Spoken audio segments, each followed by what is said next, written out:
Olá, alunos do segundo ano do ensino médio do Colégio Estadual Professor Vilmar Gonçalves da Silva. Tudo bem com vocês? Tranquilos? Professor Alessandro, professor da disciplina de Filosofia. Pessoal, vamos dar continuidade aí ao assunto que a gente está tratando no primeiro bloco, tá? A gente está falando sobre o Immanuel Kant, né, um dos grandes filósofos aí de todos os tempos, né? E seus pensamentos. Na aula passada a gente falou um pouquinho a respeito do contexto histórico, né, uma espécie de biografia do Immanuel Kant, né? Hoje a gente vai falar um pouquinho dos seus pensamentos, né, da sua filosofia, analisar o seu perfil de um modo geral, tá? Dentro do conhecimento geográfico, filosófico, né?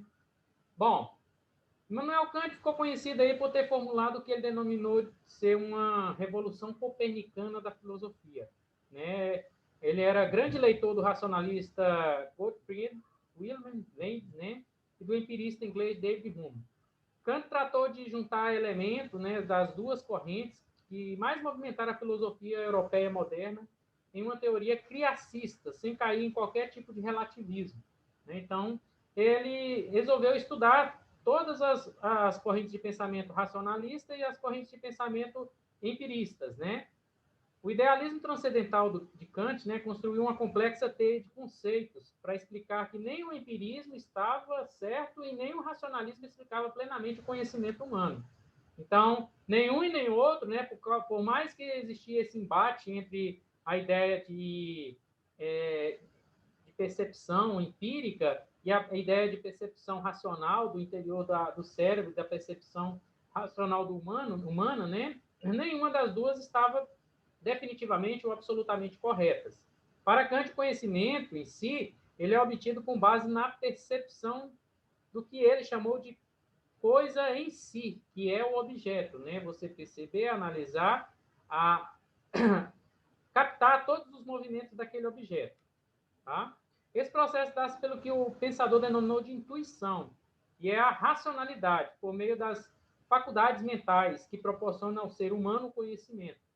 Pois, pessoal, presta atenção, a nossa mente ela é capaz de relacionar conceitos puros aos dados de percepção. Tá?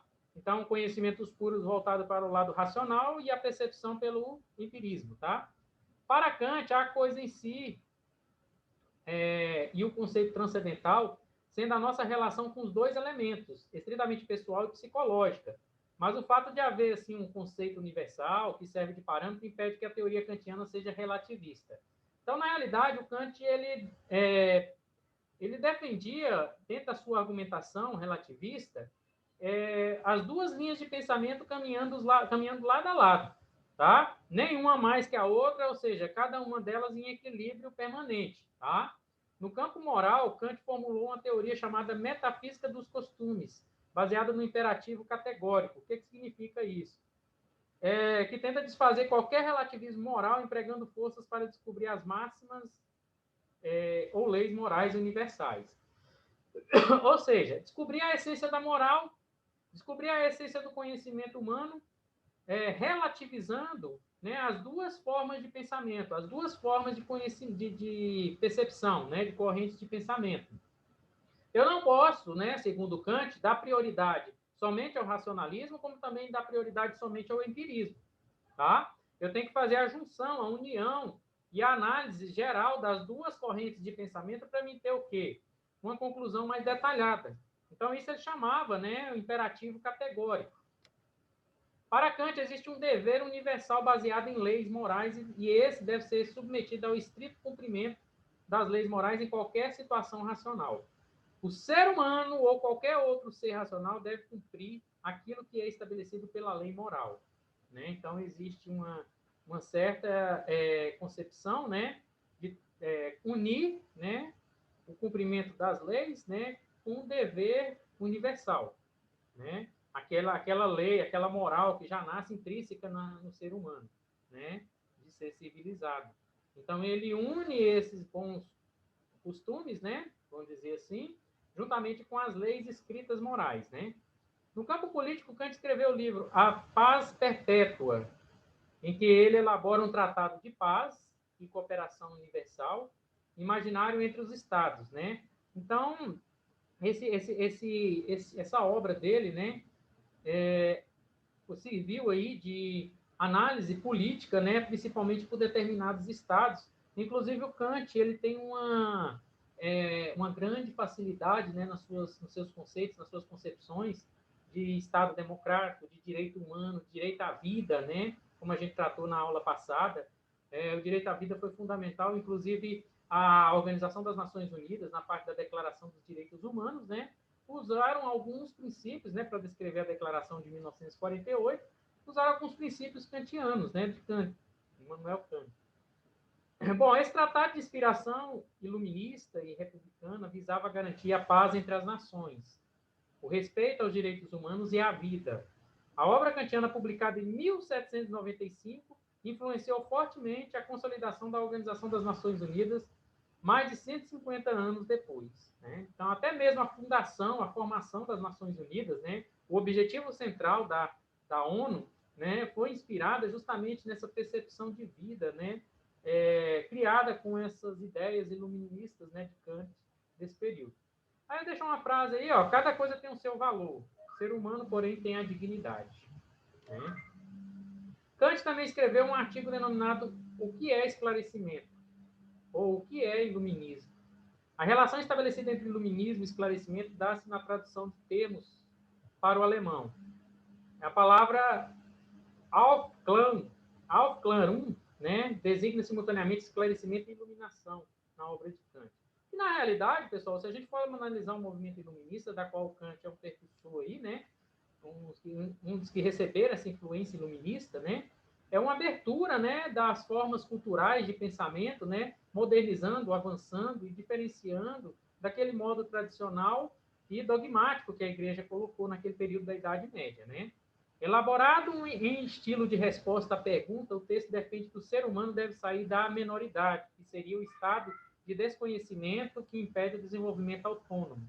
Ou seja, conseguir a sua autonomia, né? Autonomia intelectual, autonomia de conhecimento, né? E chegar ao conhecimento que seria a garantia da autonomia e do esclarecimento, isso que eu acabei de falar. No campo estético, Kant desenvolveu uma complexa teoria, ligada à sua teoria do conhecimento, denominada estética transcendental. Ou seja, essa teoria está presente na Crítica da Razão Pura, um livro que ele trata, né, que escreveu, majoritariamente da epistemologia, vamos dizer assim, né, da quebra de paradigmas aí, no livro da Crítica à Faculdade do Juízo, né, que fala exclusivamente critica, né, os juízos céticos, né, e, na realidade, o ceticismo ele tende muito mais a ter esse embate entre racionalismo e dogmatismo, racionalismo e empirismo, né? Então, tem muito desse embate aí com a crítica epistemológica, a crítica de conhecimento elaborada pelas ideias kantianas ou pela filosofia de Kant. Bom, as principais ideias, né, de Kant, dentre elas, uma principal é o criticismo, né? É a crítica, né? A filosofia voltada para estabelecer os limites do conhecimento humano, com base no intenso exercício filosófico, estabelecendo uma crítica revisionista na filosofia, né? Por quê? Porque a filosofia ela cresceu com esse embate do racionalismo com o empirismo, né? Do racionalismo com o dogmatismo. Então, existia essa necessidade de observar as correntes de pensamento para chegar a uma concepção, né, geral de quem tinha maior ou menor razão em termos do conhecimento humano. E o Kant chegou nessa parte do criticismo falando que nenhuma nem ambas, né, teria essa característica, né, de ser superior ao outro. Bom, para ele o conhecimento humano, né, parte do princípio de que essas duas estão em equilíbrio, né, na mesma proporção. Idealismo transcendental. O idealismo transcendental é a doutrina filosófica voltada para entender como ocorre o conhecimento humano, com base em noções como juízo analítico, juízo sintético e juízo estético, né? Então, o idealismo transcendental, ele não deixa de ser, né, um conhecimento filosófico para entender como é que se dá, né, também. Foi até através desse idealismo transcendental que ele chegou a essa percepção em relação ao racionalismo e ao empirismo. O iluminismo.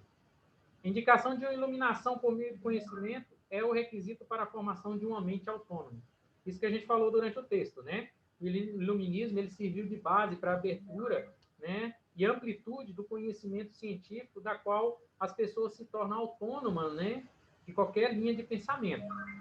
O homem não é nada além daquilo que a educação faz dele, né, defendendo aí o processo de conhecimento científico, né, através da educação.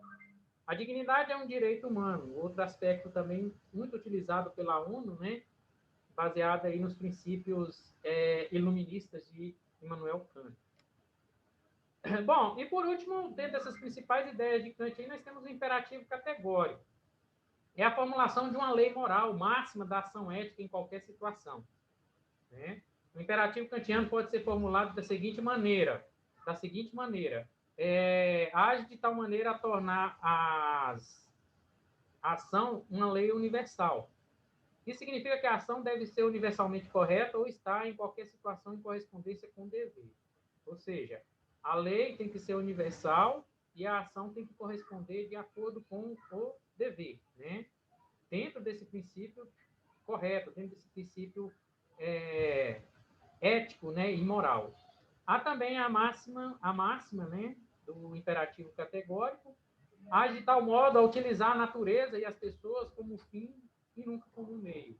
Isso significa que há uma obrigação moral de não usar pessoas como meio para que se consiga algo, né? Então, a dignidade humana ela está acima, né, de qualquer tipo de relação social. Ou seja, eu não posso, né, infringir a dignidade humana das pessoas. Para isso, eu tenho não somente uma lei escrita, né, uma lei materializada, como uma lei de bons costumes, né, que seria, dentro desse imperativo categórico de Kant, né, a forma de eu agir, a forma de eu viver ou de forma assim cumprir o meu dever aqui dentro de uma lei universal.